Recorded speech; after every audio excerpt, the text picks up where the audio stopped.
sur la photo, je me suis dit, J'ai décidé d'arrêter attends, de t'étais penser. mince.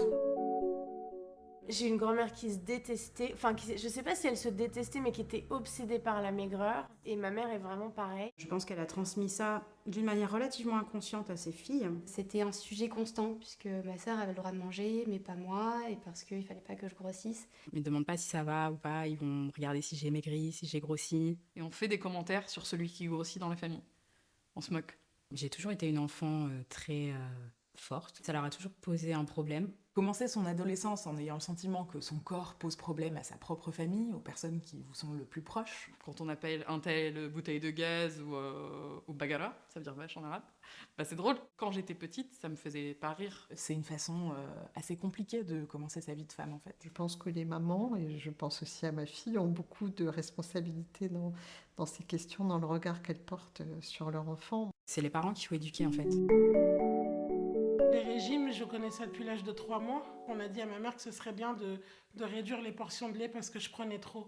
Un pédiatre de l'hôpital Saint-Vincent-de-Paul, dans le 14e, qui avait dit à mon père « Oula, elle commence à avoir du bide ». Je me souviens qu'il y a une remarque du médecin. J'avais pas encore eu ma puberté, donc je devais avoir 11 ou 12 ans. Le médecin de famille qui a dit qu'il faudra quand même surveiller le poids d'Elvire. Alors que j'étais dans la courbe de poids, j'étais pas grosse. Mais voyant ma mère, il a dû se dire « Ah, à tous les coups, elle va être grosse ». Le pédiatre, il est sorti, il a dit « Mais cette enfant est trop grosse ». Et mon père était rentré à la maison en disant à ma mère « Tu lui donnes trop de goûter, va falloir faire attention, elle commence à avoir du ventre, c'est pas bien ». Ça avait énervé ma mère, moi ça m'avait fait pleurer. Lui, il était vraiment reparti en bon élève de « Le médecin nous a dit de faire attention, faut qu'on fasse attention ». Ma mère, elle s'est exécutée parce qu'elle fait confiance au médecin. Et c'est à ce moment-là que la petite graine du faire attention est née. Et en fait, là, ça a été le début de la détestation de moi. Et je n'ai pas été chez le médecin suite à ça pendant au moins 10 ans. J'étais très très mal à cause d'une bronchite que je ne voulais pas me faire soigner parce que j'avais peur qu'on me dise « Mais vous êtes trop grosse, mademoiselle ». Voilà. Moi, je me rappelle être allée chez un dermato pour me faire brûler une verrue et que le mec m'a dit « Ouais, ce serait quand même pas mal de perdre quelques kilos ». C'est terrible. C'est évident qu'il y avait un shoot de plaisir quand quelqu'un te dit « Oh, qu'est-ce que t'es belle, qu'est-ce que t'es mince ». Tout le monde m'a félicité. J'ai reçu des rivières de compliments. Ah, mais t'es trop belle. Quand même vachement bien comme ça. Quand tu perds 10 kilos en un mois... Pas une seule personne, y compris parmi mes amis les plus proches, qui m'ont dit c'était rapide quand même. Il n'y a pas eu de réel accompagnement sur cette notion d'acceptation telle que tu es. Quelqu'un qui me fait une réflexion, même pour me féliciter d'avoir maigri, c'est déjà quelque chose d'hyper intrusif. Si la société a décidé qu'une femme, elle devait avoir le ventre plat, eh ben c'est son problème et c'est pas le mien. Bravo, t'as maigri. Qu'est-ce que ça veut dire quand on a grossi? Si j'avais décidé, je choisirais d'être mince comme tout le monde et pas de me faire moquer à l'école. J'aurais aimé entendre de la part de mon entourage, c'est... Que c'est pas grave. Parce que j'étais parfaite comme j'étais et qu'il y avait absolument rien à changer. Rien, je suis belle quoi. Je suis normale. Mais il y a surtout des choses que j'aurais aimé qu'on me dise pas en fait. Que tout ce qui était réflexion sur mon corps n'ait jamais existé quoi. Pour les adolescentes d'aujourd'hui, c'est que ce soit pas un sujet.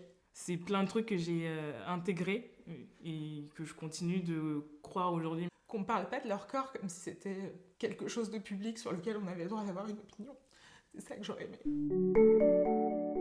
Moi, j'ai commencé à prendre un peu de poids, mais moi, je pensais que c'était beaucoup de poids. Moi, dans mon souvenir, je devais être obèse, mais en fait, je ne l'étais pas. Je me percevais vraiment obèse, enfin énorme. Et lorsque je regarde les photos de moi petit, je me dis, mais en fait, j'étais pas grosse. C'était violent parce que je me suis dit, mais ça veut dire qu'à aucun moment de ma vie, j'ai eu conscience de ce à quoi je ressemble vraiment. Pendant très longtemps, j'arrivais dans un groupe de filles et je me disais, c'est moi la plus grosse. Ou alors, ah, pour une fois, c'est pas moi la plus grosse. Je regardais toutes les femmes qui passaient et je ressentais de la jalousie. Tout le monde me paraissait plus mince. Mes copines étaient 10 fois plus belles, 10 fois plus minces, 10 fois plus intelligentes. Elles doivent être heureuses, elles doivent tout avoir dans la vie. Elle est jolie, elle a pas de problème, c'est à ça que je devrais ressembler. C'est la concurrence qu'on va mettre entre elles parce que on n'appelle pas beaucoup à la solidarité. Aujourd'hui, quand il y a une femme belle, je me sens pas menacée. La première fois qu'on m'a mis au régime, je devais avoir 8 ans. J'avais comme des gélules à prendre, plus un régime alimentaire. J'allais au sport le matin, 6h du matin, je faisais mes repas à l'avance, j'étais surmotivée. J'ai perdu des kilos au début, mais je les ai vite repris. Quand je m'interdisais trop de manger, je devenais vraiment à moitié folle. Et je faisais une vraie fixation là-dessus. Donc c'est pour ça, au début, je me disais, c'est peut-être ce régime-là qui fonctionne pas, donc essayez-en un autre. Après chaque régime, je rentrais dans des orgies alimentaires terribles. Je me disais, mais là, en fait, tu vas aller au supermarché et tu vas voler une tablette de chocolat. Des épisodes de boulimie intense, je vais manger absolument tout ce qui va me passer sous la main. Je pouvais bouffer 12 yaourts d'affilée et 3 litres de coca. Et je vais tellement m'en vouloir après ça que je vais compenser et pendant 10 jours, je vais rien avaler. L'hyperphagie, c'est, pour résumer, c'est quand on mange beaucoup en quantité de façon un peu frénétique. Et croyez pas que ça fait du bien. Ça fait souffrir. C'est une forme de trauma qu'on s'inflige à soi-même, en fait.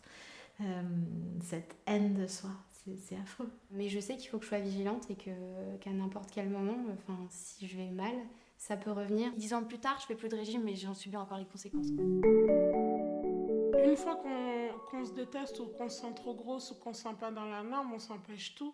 On s'empêche de vivre, en fait. On devient notre propre bourreau. Mais je pense que j'étais tout le temps mal à l'aise, donc quoi que je fasse, je trouvais ça nul. Bah, j'aurais bien aimé faire de la danse quand j'étais jeune, et quand j'étais adolescente, et j'étais trop mal à l'aise dans mon corps pour en faire. Donc j'étais très nulle en sport, bah, parce que j'osais pas courir devant les autres, j'osais pas me mouvoir dans l'espace. Je voyais une belle robe ou un beau vêtement, je voulais pas me l'acheter parce que j'estimais que je le méritais pas, parce que j'avais pas le corps qu'il fallait. J'étais en grande souffrance à chaque fin de journée shopping qu'on faisait avec ma mère et ma sœur. Moi, je m'empêchais de faire énormément de choses.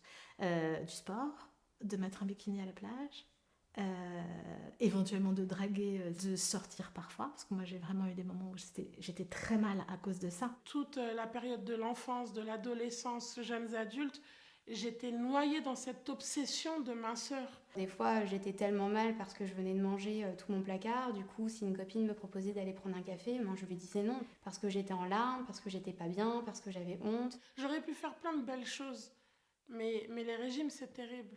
Ça peut même couper tout ça. Ce qui m'a permis de sortir de cette boucle infernale, c'est la déconstruction sur les questions féministes. Le regard de ma famille sur moi, l'amour de mes enfants, l'amour de mon mari, comme je suis, quoi. Je suis beaucoup détachée de ma famille aussi, et ça m'aide. La balance, ça a été compliqué. D'ailleurs, maintenant, j'en ai plus du tout.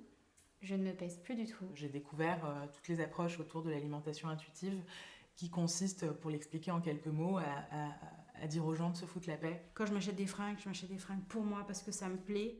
J'ai appris à m'écouter, j'ai appris à écouter mon intuition et à essayer de moi me censurer le moins possible par rapport à ce que les autres vont penser de moi. Je veux plus voir des meufs toute la journée qui font pas ma taille. J'ai plus envie de me dire que la norme de beauté c'est elle. Grâce à l'avènement du body positive et de toutes ces femmes qui s'assument sur internet, ça aide énormément toutes ces instagrammeuses. C'est elles en fait qui aident les filles comme moi à s'en foutre en fait. Le collectif Gras Politique. Gaëlle Prudencio, Grosse avec frange. Marine Goyer aussi, Aime Your Body. My Better Self. Aliché. Lala Misaki. Qui est Miss. Virginie Grossa. Liane Cloarec. C'est vraiment en rencontrant ces groupes de parole que là je me suis dit, eh ben plus jamais je ferai de régime. Plus jamais. Votre corps il est fait pour ressentir le soleil, pour ressentir l'air, pour vous balader, pour aller dans les terrasses de café, pour voyager, pour aller en boîte. C'est ça la vie. Mais la vie, c'est surtout pas les régimes. Si j'avais mon moi de 15 ans en face, je dirais que c'est une fille super. Tu vas plaire, amoureusement, amicalement. Tu vas plaire. Je me dirais juste, t'es très belle comme tu es et va manger, quoi. C'est pas grave de manger. Et tu vas te construire et tu vas apprendre à t'aimer. De pas s'occuper de ce que pensent les gens. Ne te prive pas de nourriture pour faire plaisir à maman et à la société. Je leur ai arraché le régime des mains, j'aurais déchiré, j'aurais dit ne suis surtout pas ça, ne les écoute surtout pas. Tu vas perdre beaucoup de temps à chercher, à faire quelque chose qui ne fonctionne pas. Ils vont te plonger dans un enfer où tu auras beaucoup de mal, ça va détruire ta vie. Teste autre chose, fais autre chose. Mais la solution, c'est pas ça, quoi. Tout, mais pas ça.